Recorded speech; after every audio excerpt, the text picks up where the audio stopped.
Hi guys, I'm gonna tell you guys right now, this is not gonna be for everybody, this video. And I tell you that because not everybody believes in a lot of what I believe in as far as what spirits, because maybe they're a certain religion or they believe in certain things that are not necessarily aligned with what I will be talking about. But I wanted to put this up here because this day is really heavy for me and it's a beautiful day. A lot of people would think I'm crazy to even say that, but it is a beautiful day for me because it marks a really important part of my life that is going to be with me until I close my eyes and go on to my next journey.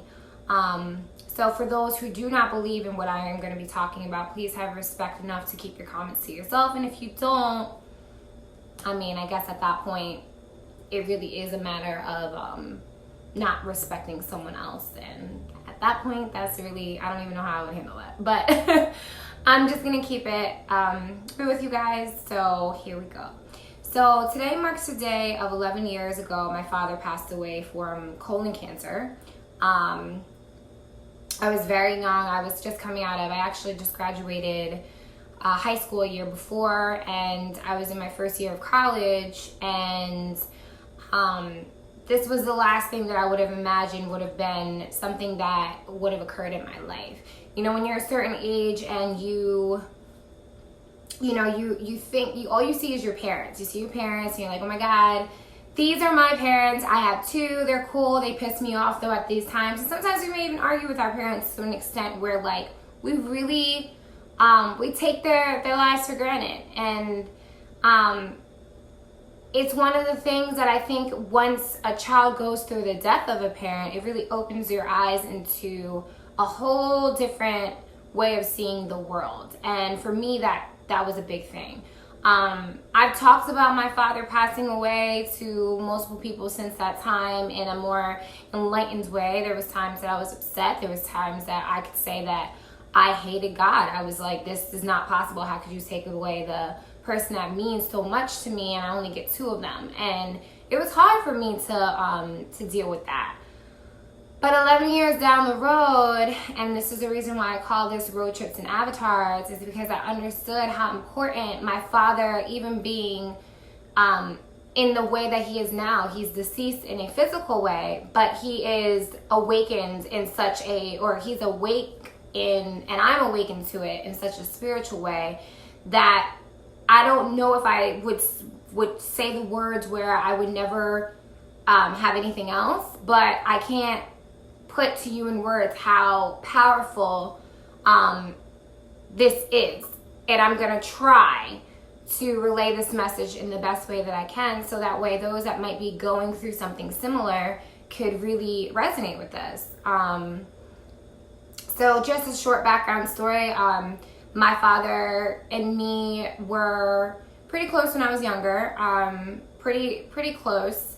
But there was a lot of misunderstandings, and it came really from he said, she said, and a lot of us go through that, right? A lot of us go through the concepts of our parents seeing themselves in different ways, and then when it comes time for the child to be able to see the parents, it could cause a lot of riffraff with that, because now you have this being that's soaking up all of the disagreements or the fights, or, you know, you don't even have to fight in front of your kids, but it could cause your kids still know, right? Your kids still know what's going on, and they can still pick up everything around them. And being somebody that, now that I know myself and understand my birth chart, someone who has a placement that I'll throw out there if you guys want to check it out. It's called Moon in the 8th house. I also have Venus in the 8th house. Having such a strong placement in the 8th house of the unknown and psychology and, you know, the deepest forms of ourselves and what's underneath the surface, not knowing that at that age, but understanding that I could process everything around me on like such a heavy level, it was really stressful for me as a child, because I knew mommy and daddy didn't get along. I knew that they were trying the best that they could in order to create a positive environment for me, but that there were definitely some disagreements that once I got older, I would learn to understand and would have to, at that point, I felt at that time, I would have to pick and choose with who I agreed with. I could definitely say that there was times that I had received so much information based off of what I heard around me, that I started to view my father in a certain way that I really was not, you know, I wasn't hoping to as a child, because I looked at my dad as like, you know, this hero, and then here come all these opinions, and it started to shape how I saw him and how I viewed him. And I remember having him send me a card on my birthday, and he said to me, Suki, I don't really know why you're so upset with me, but I just want to let you know that I love you, and I'm always going to be here for you, and if you ever need anything, I will be the one to be in your corner. And that really, I felt that, you know, I felt that card, and I realized that this was something that I had to eventually confront. You know, I had to confront the fact that I stopped talking to my father for all the opinions that were given to me, and that ultimately I never really heard his story. I never heard his side. I never heard how, you know, I didn't hear the mirrored version of what I was receiving from other people. And not to say that everybody thought my father was bad, because even on the day of my father's funeral, I felt like I was at a celebrity's funeral.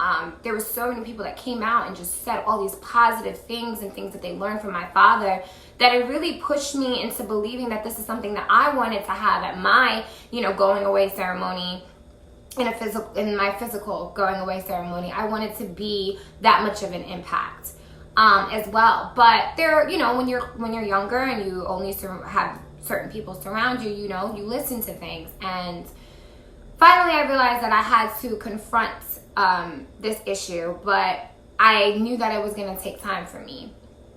Anyway, fast forward into my high school years, and I was invited, I was going to East Brunswick VOTEC at the time. I was going to vocational school, and I was going for dance and theater, and I was invited on a cruise ship for a carnival to go dance with a dance company. And it was, 4 of us were selected from this high school to dance with this dance company, and I had no idea, but my father surprised me on the boat. This was something that my family put together, and I was very, very, very happy about it, because I love surprises, and I would have never in a million years thought that somebody would do that for me, where everyone would come and show up on the boat. And I was told my dad was in the audience, but I couldn't see him. Now, my dad, if anybody knows my father, was 5'10". He like had these huge muscles, beautiful long dreads. Like, he was definitely somebody that you would see in a crowd. And to not be able to see him, I was kind of confused. And so part of my family came and they sat me down. They took me away from my friends from high school, and they sat me down and they said to me, Suki, we have something to tell you. And I knew something was very wrong, but I didn't know what I was about to experience, the emotions that, you know, I held on for so many years. I didn't know that they were going to openly just outpour. And for the first time in my life, I had asked myself so many times, you know, what is love? What is love? I know that my mother is in my life every single day, and me and my mom had some struggles, but like with all the opinions of my father, like I just wonder if the same love that I had for him when I was a child is the same love that illuminates right now. And I couldn't understand why I didn't have the answer to that question. It wasn't until my family told me, sitting at that chair, that my father was diagnosed with colon cancer, and that I needed to stay strong, and they didn't know any more information but that he was hooked up to an IV, and came on the boat to see me, even though he was hooked up to this IV. And it was in that moment that I knew that my father was, there were feelings that I felt for him that I didn't understand, maybe anger, maybe confusion, but I loved my dad. And that being said, when I seen him in the room, you know, when I went to go see him in the room, and I should have got tissue. I didn't even think about this. I didn't think I was gonna cry in this video or get teary-eyed. When I seen him in the room on the boat, and to see how he was laid up and he had the IV, and he didn't look like terrible. You know, my dad didn't look terrible, but he didn't look like himself. He did look like he was sickly. And I had so many words to say to him. I was so sorry. I wanted to tell him so many emotions of confusion and just being ultimately being young and not understanding my feelings and listening to so many people and everything else that you could think of in that one moment that I just couldn't say to him for so many years, I wanted to say it to him then. And all he said to me was, I love you, and he just hugged me. And he told me he was proud of me. And it was almost like in that moment, like all the times I didn't answer his phone calls, or I said the worst things possible because I overheard things and I was angry and lost, and it just didn't matter. It didn't matter in that moment. He just wanted me to see him in that moment and appreciate that we were all together. And it didn't matter if he was sick. It was just, Suki, I love you. You are my daughter, and I'm proud of you. And it was very rough for me over the next, few years, because I was trying to process. This was back when I was a sophomore. So I was a sophomore in I entered school. Oh my God, now I'm going to do math. I graduated high school in 2017. So I was a sophomore in 2004. So my father passed away 4 years later. And over 4 years, I really had to, I knew I was preparing to possibly lose my father. And as much as I wanted to convince myself that that wasn't the case, I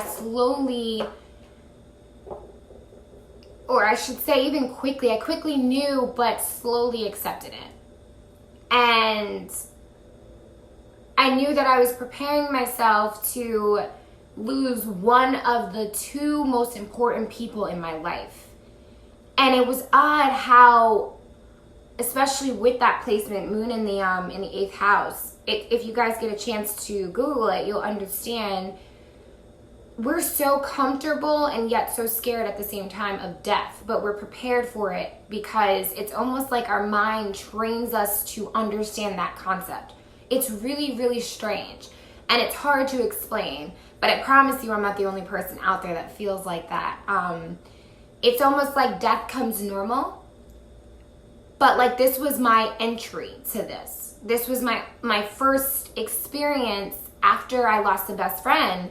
This was my first experience of losing like such a staple in my life. It's hard for me to lose my best friend in high school too, but when you lose, a parent right after you lose a best friend, then it's almost like, okay, now everyone's just dying around me. And is this gonna be the norm? Like, is my mother gonna die next? Is, what are my sisters or my brother? Like, I didn't know how to process everything. And I just knew that the only person that I could hold on to was myself in this moment, because it was like no matter who I talked to, although they might have had similar situations, nobody understood the amount of emotion that was coming from me, where I was like, why am I preparing for something that hasn't even happened yet? But I know it's going to happen. And am I wrong to know this is going to happen? Am I wrong to feel this way where I am prepping myself? Why do, people would say, why don't you have faith? And it's like, but I have faith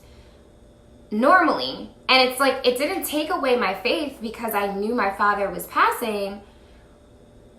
But it was almost like my mind and my soul was preparing me for this newfounding light that was about to come in, but I just didn't know what it was. I didn't know what the light was. And I remember watching with an ex, actually. I had an ex named James. I was there pretty much that whole time. And I remember watching a program on MTV. It was Bret Michaels. It was his Some Shot at Love, one of those versions of that. And there was a girl, a cast member on there that actually had, her father was sick as well, and sick with cancer. And I remember seeing the reunion, and her father passed away by the time of the reunion. And I remember just bawling. And I told my ex, I'm like, I just feel like that's gonna be me. And I just, it's like I know it, and I don't want to know this. And it made it even worse because at that point as well, my ex was on the path of trying to figure out if he believed in God. So there was a lot of confusion in my life of feeling like there was just nobody that I could talk to, no matter how much somebody was there to listen. There was nobody that I could talk to and say why do I feel like he's going, but that I'm okay, like it's gonna be okay. Like, I don't understand that. And some people may define this as saying, you know, that person no longer has to suffer, and thank God for that, and that's what this is really about. And in many ways it was about that. But at the same time, it was another deep personal feeling that I just couldn't explain. And then after my father passed away, what was really heavy was the day of his funeral. We were in the reception, and I remember saying, I have to go to the bathroom. And when I went to the bathroom, I remember time stopped when I was in the stall, and I saw this shadow. And I looked up to the right of me, and I said, there's no sun. Why is there a shadow and there's no sun? There's no overcast, there's nothing. And I looked into the shadow because it was still there. And it was almost like it hypnotized me. And time just stopped. I just went into a time warp. And when I tell you that this was probably what made me realize that, like, years from now, that this was just the beginning of my clairaudience and my ability to also see something in front of me and not exactly know what it was, but know what it was. You know, there was no confirmation of what was in front of me, but I heard it speak to me in a vibrational frequency kind of way. It's something that I was able to pick up without actual human words. And that's also what I carry with me today when I always say sometimes it's hard for me to put words into human words, because sometimes, you know, well, many times we're energy, we are all vibrating off of frequencies, whether through sound or color. You know, we're always vibrating off of frequencies. And even when we speak, like, we're speaking in a way that's being able to be processed by every one of us, and the pitches in our voice and everything always changes what we're saying, right? And it's also how we perceive it as well. But it was crazy to me how I was able to process language from a shadow without actually hearing in human words what it was telling me. And in that moment, I heard what would create the human words of, it's gonna be okay. It's gonna be okay, and I'm here. And I'm saying goodbye physically, but I'm not gone. And that sat with me in my mind for a very long time without opening up and saying what I felt, because I felt again like nobody would understand me. But at the same time, I understood it. And nobody was going to take that away from me. I guarded that memory almost like it was that was my dad. Like, I guarded it like it was my father. I guarded it like that was, no one could change my mind about spirits or anything. It was just like, I'm not seeing things, I'm not hearing things. I know what I saw, I know what I heard. And everything started to shape around that very situation. Every single thing in my life that when I felt like my dad was around, I remembered that moment because it would always tie back to that moment. Little things like seeing my father's spoon from his apartment years later in my mom's house. And I would look at her and I'm like, this spoon was in the house. Like, where did this come from? And she's like, I have no idea what you're talking about. I don't know, where that came from. It's been there. Like, what do you mean? And I said, have you seen it before? She said, I don't know. And I'm like, I know that it wasn't there. But I know this spoon. This is a spoon my father used to give me when he used to make me my oatmeal in the morning. That same smell of nutmeg, that one secret ingredient that, like, I couldn't figure out until I was an adult. Like, that's what he used to take it and stir it with and would give it to me, and I would just be so excited. I'm sorry, it was cream of wheat. Oatmeal, cream of wheat.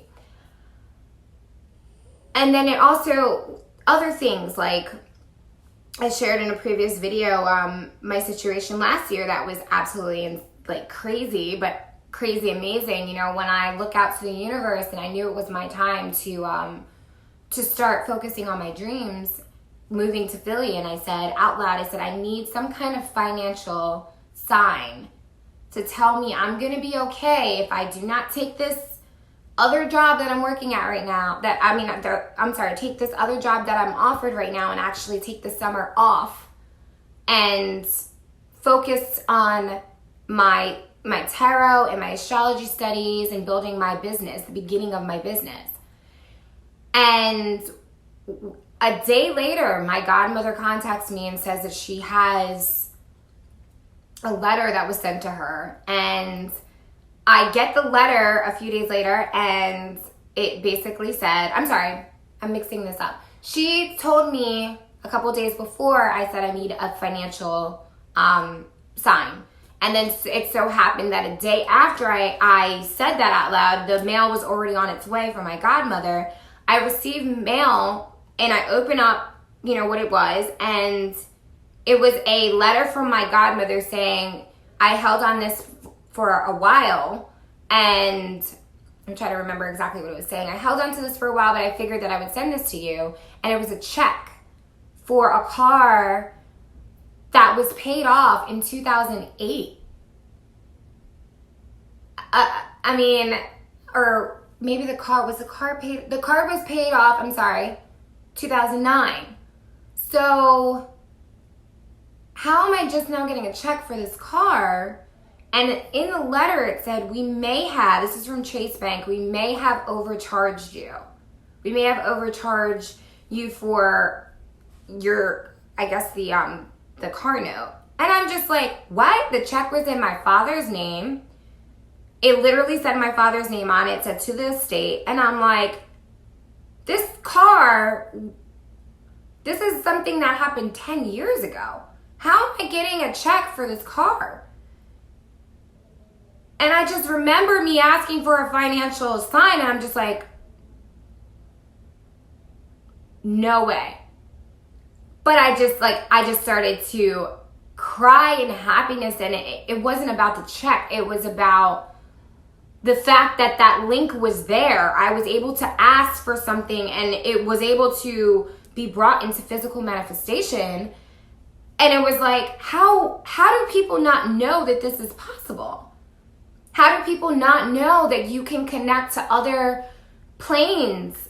And like, you don't have to see them in a physical, I don't have to see a 5'10" male with dreads in his hair and he looks like my father to know that my dad is there and he's listening and he's guiding me and he's supporting my dreams from another part of reality, another universe or whatever may have you. And I'm just like, how do people not know this?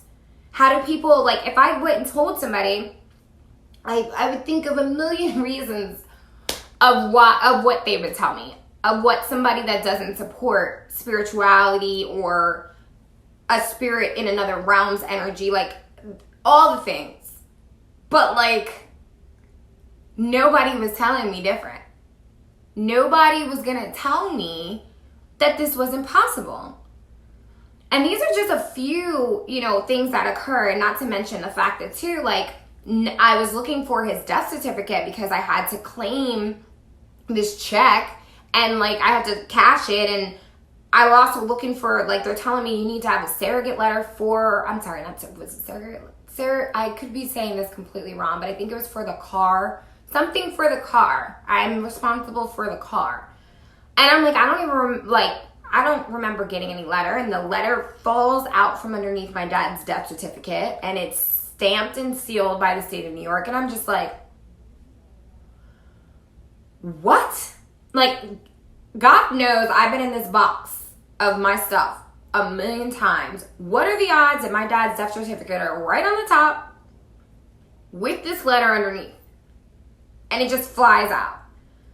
And even bringing this to the lady that, was at my bank's attention, she's just like, I have to accept the letter. Like, it's sealed by the state, like, it's notarized.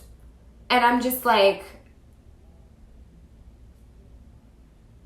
so this brings me to after all of that, but this had to be explained, and thank you so much for those who listened to that.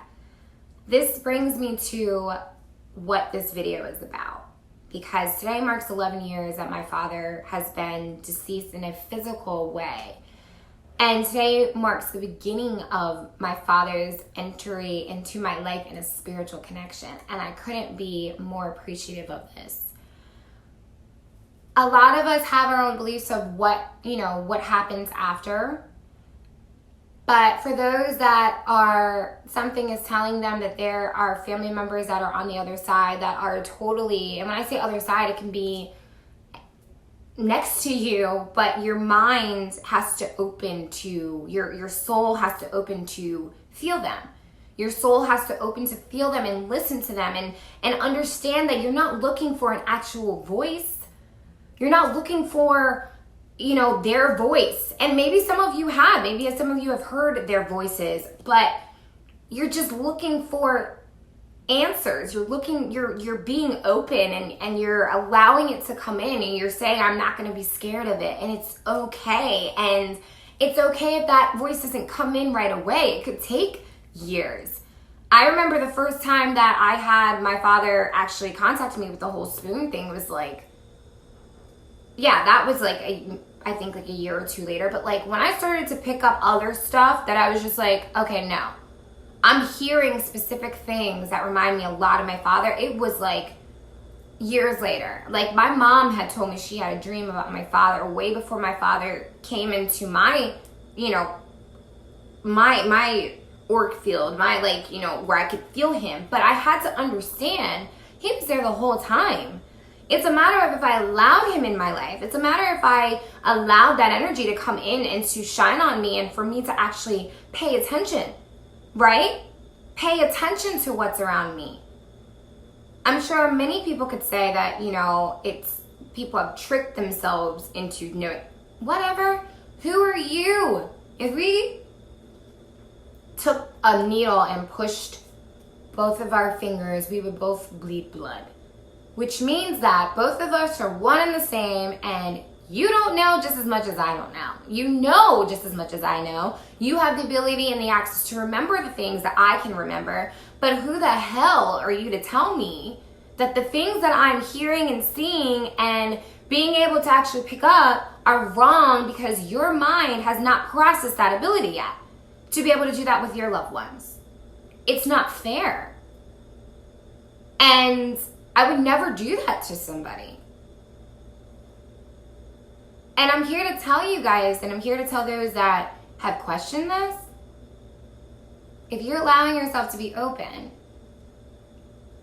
if you're allowing yourselves to listen to what's around you, to pay attention, to be observant, you can pick up other frequencies because you are made of energy. And that's all energy is.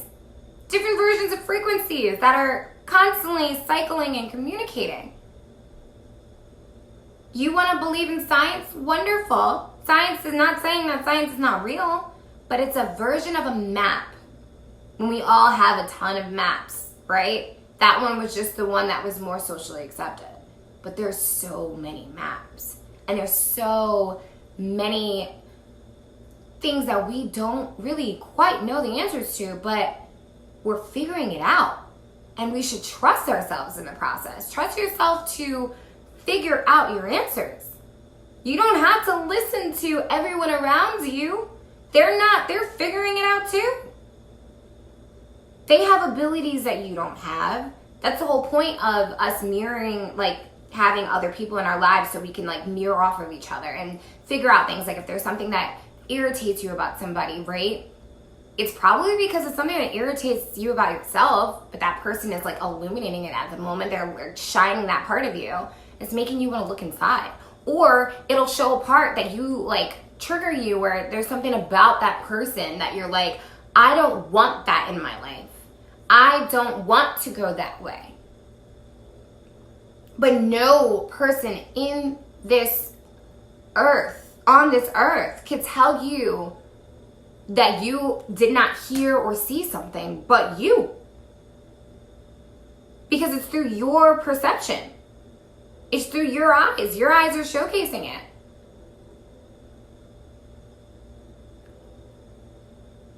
I have gotten so much stronger as a being over the past couple of years, and so many of you have seen me morph into so many different things. I mean, I've had all kinds of hairstyles. I, have had tons of versions of myself, right? I mean, I can tell you, like, I still remember my days that I was, on top of a Coyote Ugly style bar called Big Shots, and I was doing the Cupid Shuffle and pouring shots in people's mouths, and I'm not going to say I still don't do shots, but I am not in the state of mind that I was when I was 21, 22, 23 years old, where I would feel these things, and then I wouldn't talk about them because it would make me stand out as the weirdo, right? Like, I would be considered crazy. And I would shut up because I wanted to make sure that all the people that I worked with see me as chill to hang out with. And it's interesting to me, we put so much emphasis on making other people feel like they understand us when we, like, can hold our liquor. Or we can, like, eat all the food off the plate. And we're small and we can still manage to eat all the food off the plate. Or, like, we, because I've been there too, not for any other reason, but, like, how many times, I remember doing that with my father. I was a small little girl and I ate all the crab meat and I just kept going back for more in seconds and thirds. And it was like, for me, it was like, yeah, I'm getting, like, attention from this, right? Or with some other stuff, like sports, right? Somebody can shoot, a good basketball, like, wherever they are on the court. We care so much about these things and making other people feel like we can hang. And then, like, things like that, like, hey, dude, like, I seen my father yesterday in my dreams and such happened, and then I woke up and, like, I still saw that same image, but, like, it wasn't, like, what was said in stories where there's, like, a ghost and, like, it looks like my dad or whatever. Like, those are things that people are just like, that's crazy, but, like, I don't know, maybe you're seeing things, like, this is kind of, like, crazy. It's just like, what the hell? It's almost like the things that we should be talking about, the deep shit, right? The real deep shit. The things that are, like, real twisted, like our flaws and the things that inside that we need to cure, like calling out for, those are the things that we hide, and we're, like, ashamed of those things. I mean, definitely, I'll tell you straight up, I've been watching Moon and in the 8th house videos all day, and I've been vibing with every last one of those people. Like, I'm not ashamed of any of the shit wrong with me. It took me a long time to get here, but, like, I know what's twisted about me, and I know what I need to work on, and, like, I've scared a lot of freaking people because I know what's wrong with them, and I'll call them out for it because I'm like, what are you hiding from? And I got people telling me left and right, like, you're too intense. Okay. I'm too intense because I can, like, call you out and not, like, judge you. Like, just be like, yo, I'll help you work on it. Like, let's talk about it. You'd rather talk about, like, stupid shit like we're doing now, like making each other old on apps? What about healing each other? What about opening up to other energies trying to heal us? So the avatar portion of this, of what is in my title, is also the fact that, like, that's all we are. We're fucking avatars. Literally. We are in skin suits. We pick them out before we get here. We get here, and they grow old, and then we release ourselves of them, and then we just jump into a new skin suit. It's an avatar. That's what it is. Again, I said a disclaimer in front of this video, like, this video is not for everybody. Some people are like, no, we're just dirt. Yeah, you're right. We are dirt. We're elements from what's going on. We're constantly, like, star energy, like, we're stars, we're dirt, whatever you want to put it, sure. But, like, once we hop out as spirits we just become part of the ground again, right? You bury a person, they become a part of the ground. They disintegrate. Makes sense. It's not like oil and water. We're part of the earth. But that doesn't take away the fact that the spirit is jumping into something that's what we're coming into. We're coming into earth. And then we stand as we're in the skin suit of earth. And then we eventually transcend into something else. We go off onto the other sides, the other planes, the parallel universes, however you want to put it. Road trips and avatars are about understanding this very factor. It's a road trip full of experiences of jumping into skin suits and avatars. And the road trip never ends. It's infinite. But you ask yourself, why do I feel so strongly about these individuals in my life who, like, if I'm lucky, I see 100 years, but like when you are born from your mom, or, you know, you look into your father's eyes as a child, and then like you grow with them for about 5 years, and you love the hell out of your parents, and these are your protectors, and you know, oh my God, I can't lose these people, even though they might drive me batshit. I can't, like, I don't want to lose these people. They're my everything. It never occurred to you that, like,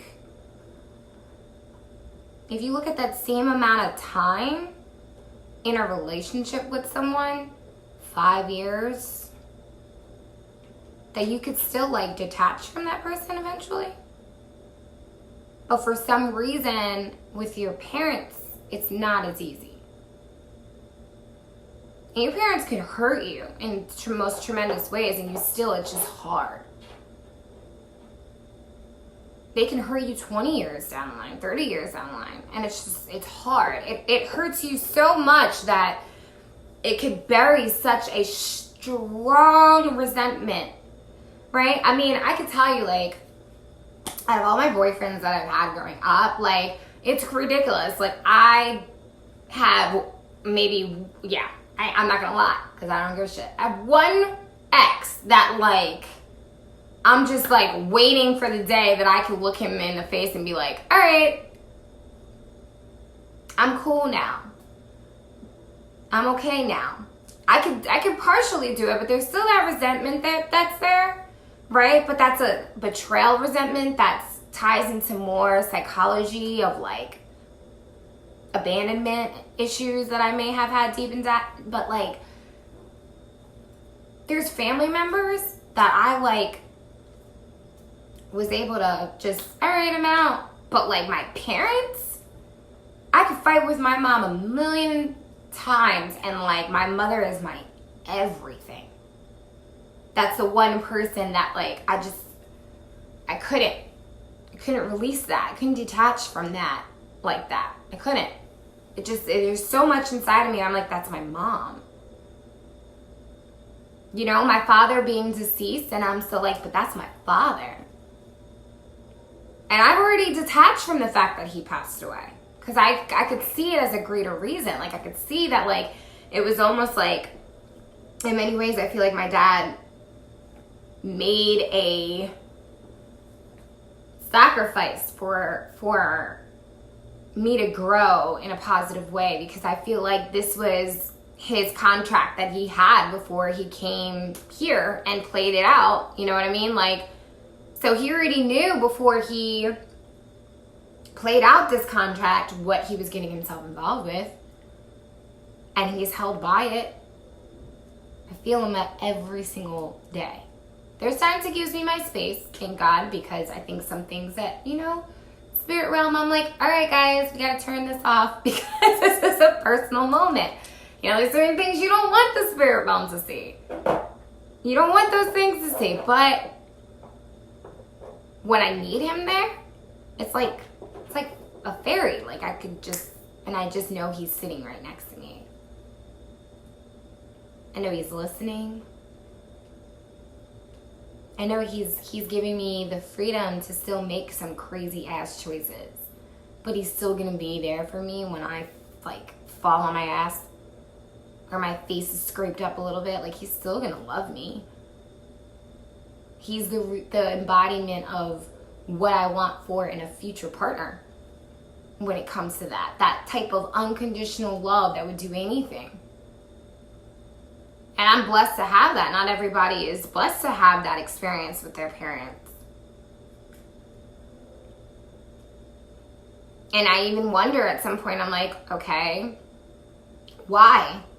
Why has everybody gone through so many different versions of how to see their parents?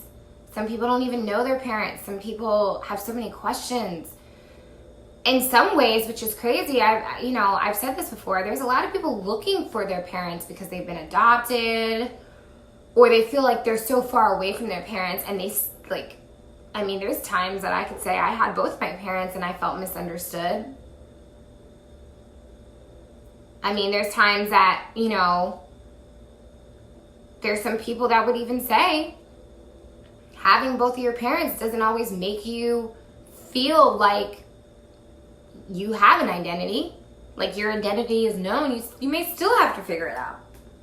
Some people are even more blessed to not know who their parents are.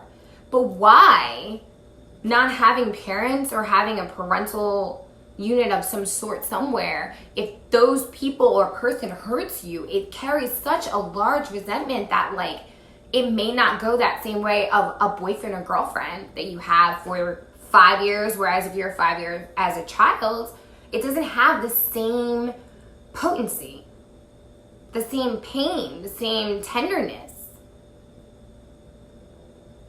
I personally believe it's because our avatars meet previously. They have stories together. Lots of stories. Lots of experiences in different lifetimes. And every time you enter a new lifetime, it's almost like you guys intertwine contracts somehow. Somebody's the mom, someone's the dad, someone's the daughter, someone's the best friend, someone's the lover, whatever the case may be.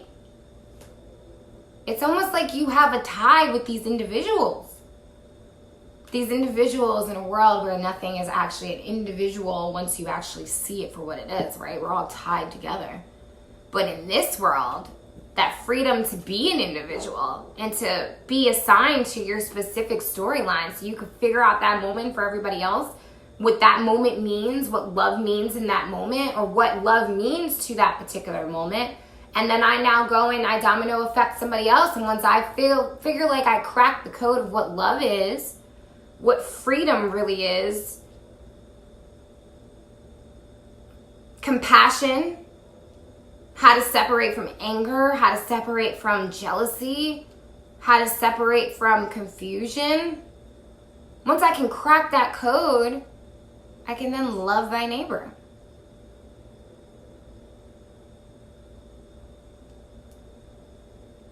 But I feel like this road trip that we take is just constant avatars of the same spirit.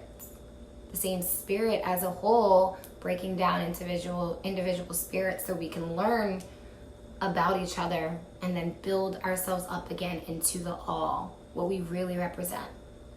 The all together.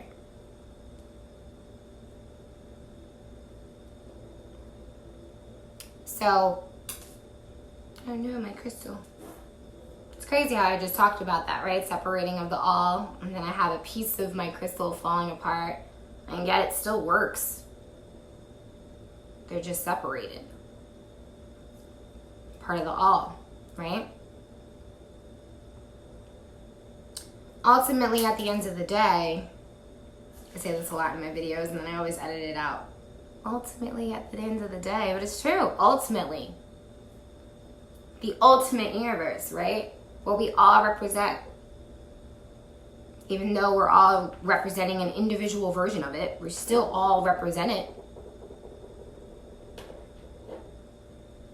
It's just ultimately road trips and avatars.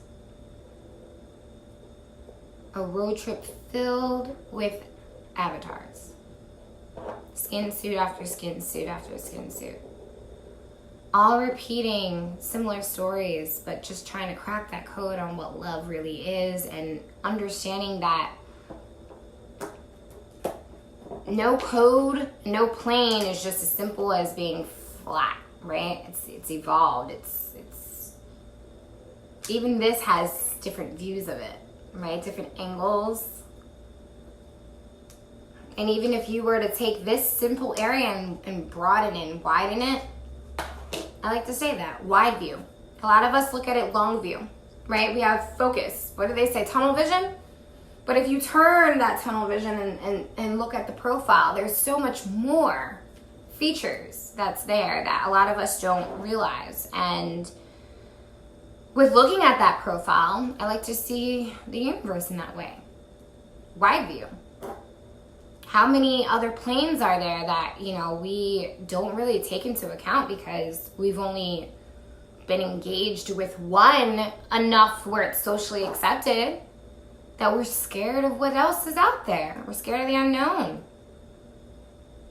All these, energies that are just trying to help us heal and help us understand our moment that we were assigned to get here to understand before we jump into a new avatar. Data that we're processing for everyone, not just ourselves, right? A lot of us don't realize that. I posted a meme today on my Instagram about this. The guy said, if you meditate for, I think it was like 8 minutes. If you meditate for 8 minutes, then you could, be so focused to take over the world.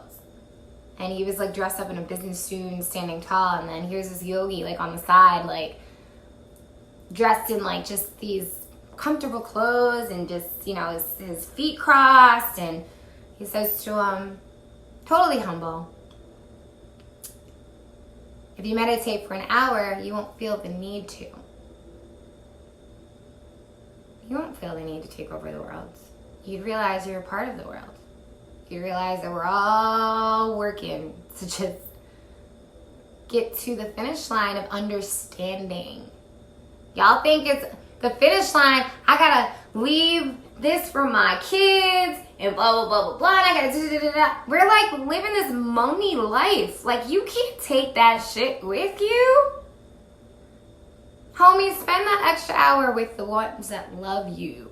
Why are you taking that hour and trying to crack open some code to leave them some legacy that, like, you're the legacy that they want to understand? They want to know your wide view. They want to know the whys. I mean, I can't tell you how much I always tell my mom. My mom's very secretive. She has a lot in her past that she hasn't really talked to me about. And she thinks in many ways, I believe for her, it's like, well, I don't want you to be around that pain. For me, it's like, let's dive in. Let me help you help me by us helping you. Right? As above, so below. That's what I'm here for. I signed that contract. That contract told me I'm in your life because I'm supposed to broaden your horizons. I'm supposed to widen your view.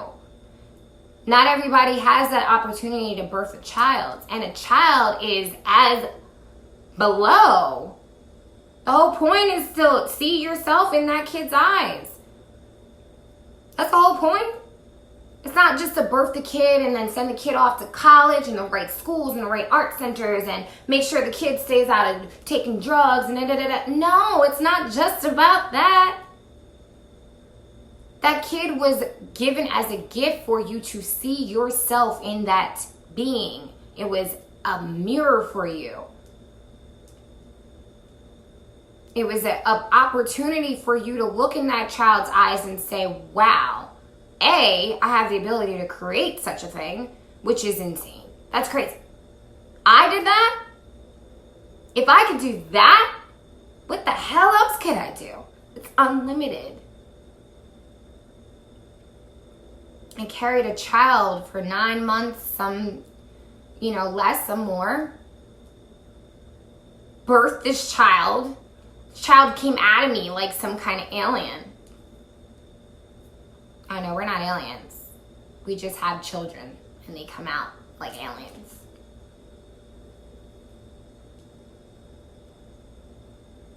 And now here I am looking at this alien, not alien. And I'm like, I have to make sure you go to college.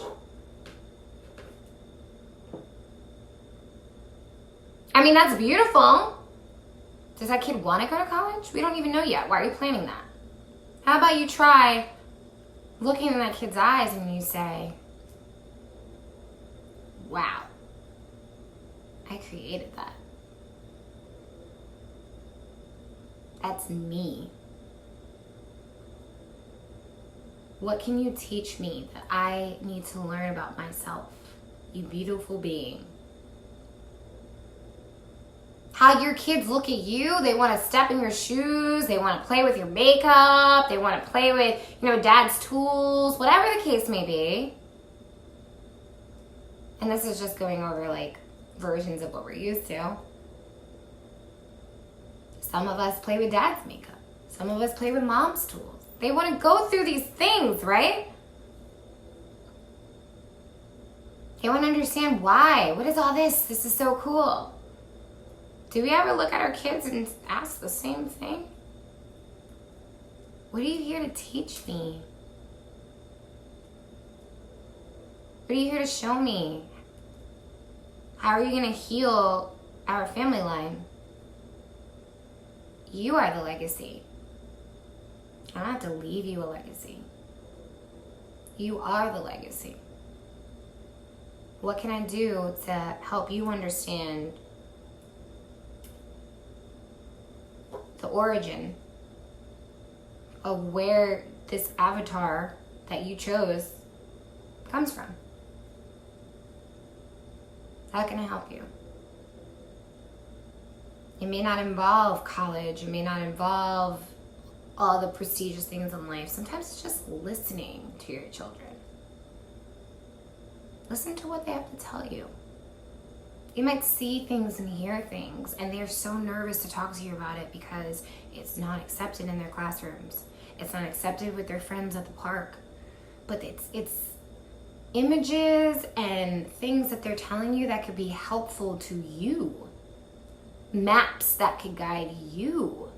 Maps that could cure your family line. Maps that will ultimately make them the next legacy in your family. You had your chance, and you still do, but it's their turn too. They're more of our kings and queens and princesses and princes than we give them credit for. Because they're the next set of avatars. Many indigo children, crystal children, right? The universe is just releasing them left and right. Crystal child, hey guys. I was not understood as a child by a lot of people, but when it came time for me to finally talk to my father about it, it was too late physically. But my dad knew enough to leave me clues to make me understand how much he was actually listening to me the whole time. I was just too scared to talk about it.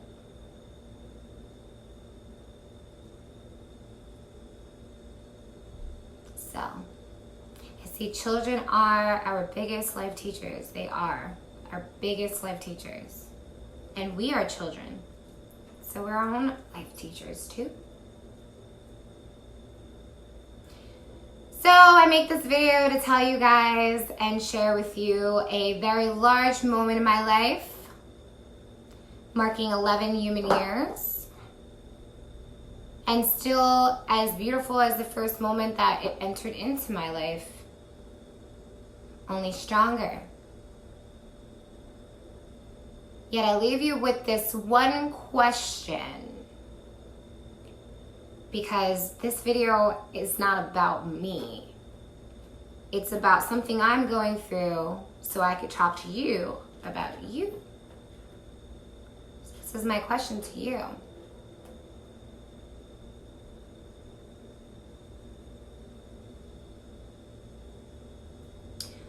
What inside have you known has occurred on the outside? You've seen it in physical manifestation. And you know it aligns with a lot of the answers that you're looking for, that you've ignored because it was not socially accepted.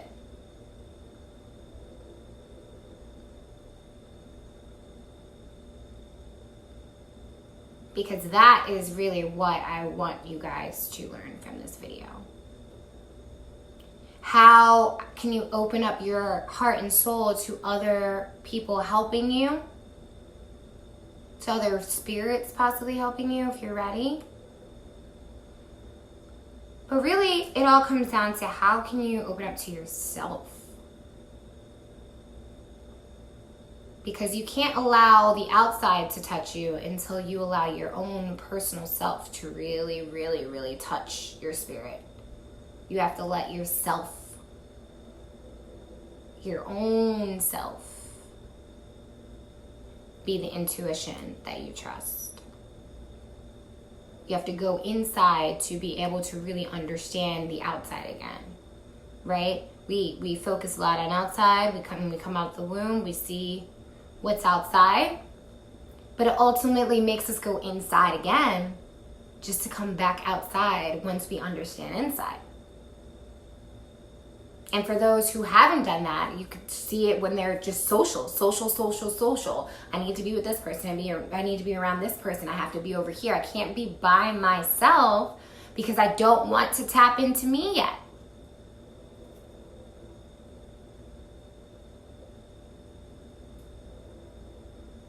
These are what we need to ask ourselves. And I promise you, you'll understand who you are, what your purpose is, and your many road trips and avatars.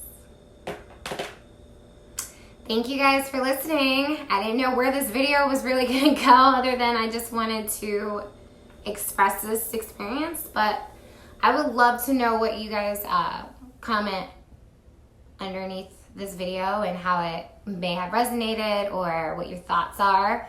Again, I understand that not everybody believes in this, and that's okay. And if you respectfully don't, I would love to hear your insight as long as it doesn't, disrespect anything that was said here. All right? So, I'm at 20% now. Thank you guys for listening. And I love ya.